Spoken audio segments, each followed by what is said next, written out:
Good morning, everybody. Welcome to Bubbles and Splash. Now, you'll have noticed we are a little bit different today. We're not in my living room. We are, in fact, here at the beautiful Pennington Flash. Now, you might be wondering why I'm here. Now, I was out for my walk in the week and I happened to come across this view here.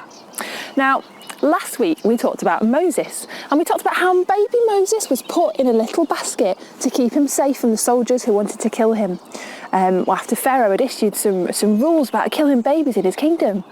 And his mum, she went down to the river and she put him in his basket and she put him in some bulrushes. And I tried to explain to you what bulrushes were, that they were like big, tall bits of grass.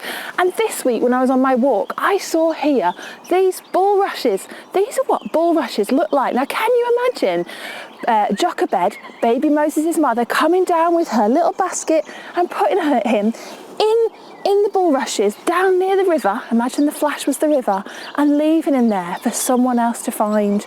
This is what it would have been like for him. So I wanted to come and show you exactly what it might have looked like in Egypt down by the River Nile. And it's all here at our beautiful Pennington Flash. Now, I've been super lucky this week because I've had another picture and another video from Thomas showing me how he was telling the story of baby Moses in his garden with his mum, and it was brilliant. So I want to remind you, if you've got something you want to send me, you can do that. You can send it to bubblesandSplash@christchurchpennington.com, and I will put it up for everybody to see how great you have been and all that you've been doing. Now, we're going to have our story this week here down at Pennington Flash. So come with me just over here and we'll have our story.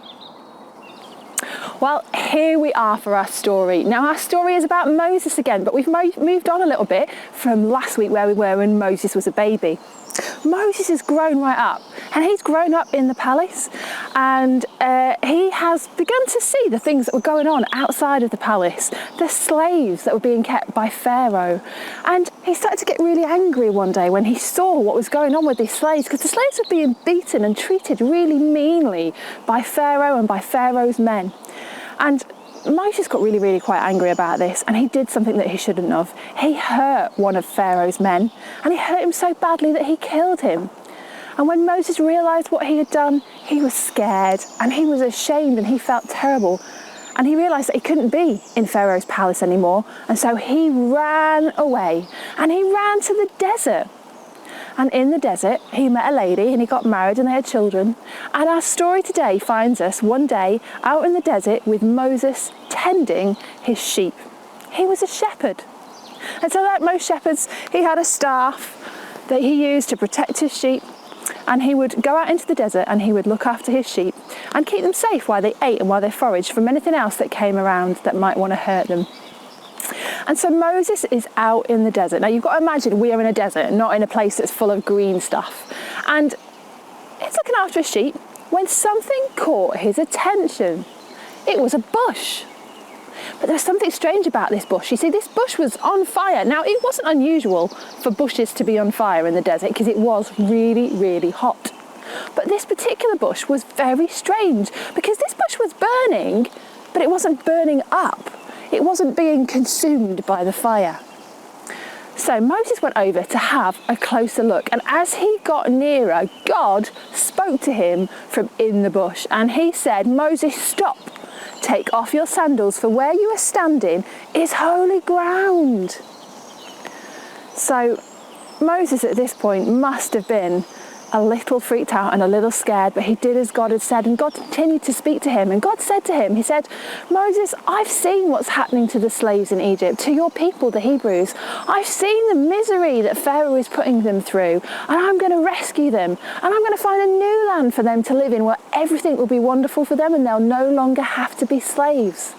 And I'm going to use you, Moses, to go and tell Pharaoh that he must let my people go." Now, I imagine at this, Moses was a little bit scared and thought, oh, that is a big job for me. Because he says to God, he says, excuse number one, he says, "Who am I that you would send me? Why would you send someone like me, God?"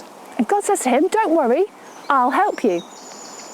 So then Moses says to God, "Well, what if they ask who you are? What should I say then?" That's excuse number two. What should I say if they ask who you are? And God says to Moses, "Tell them that I am has sent you. That I am has sent you. God said, I'm sending you. Tell them that. So then Moses comes up with this third excuse, and he says, which I quite understand, well, what if they don't believe me? What should I do then?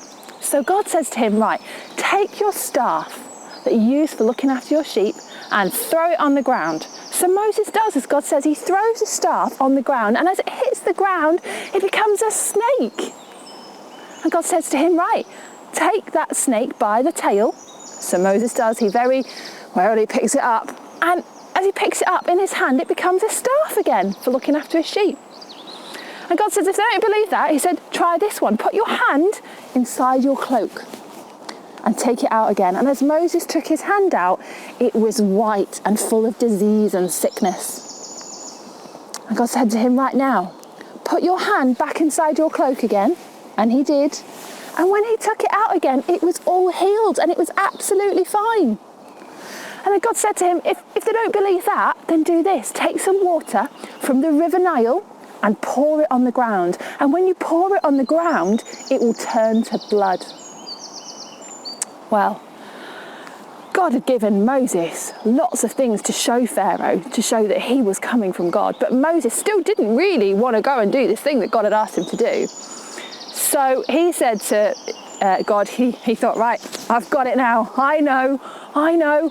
But God, I'm no good at speaking. Why would he send someone who is no good at speaking? That was excuse number 4. And God said to him, don't worry about it. I will give you the words to say. So Moses at this point is just at the point of frustration and despair. And he says to God, oh, please, God, would you not just send someone else?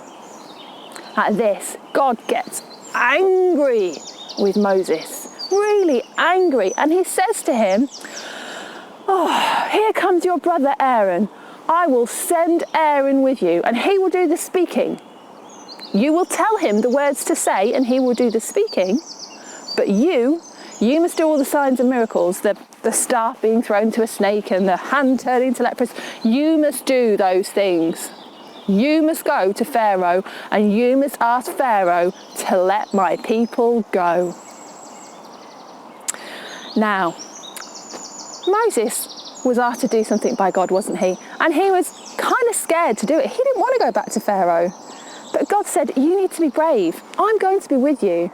And every excuse that Moses gave to God, God said, be brave, I'll be with you and I will help you.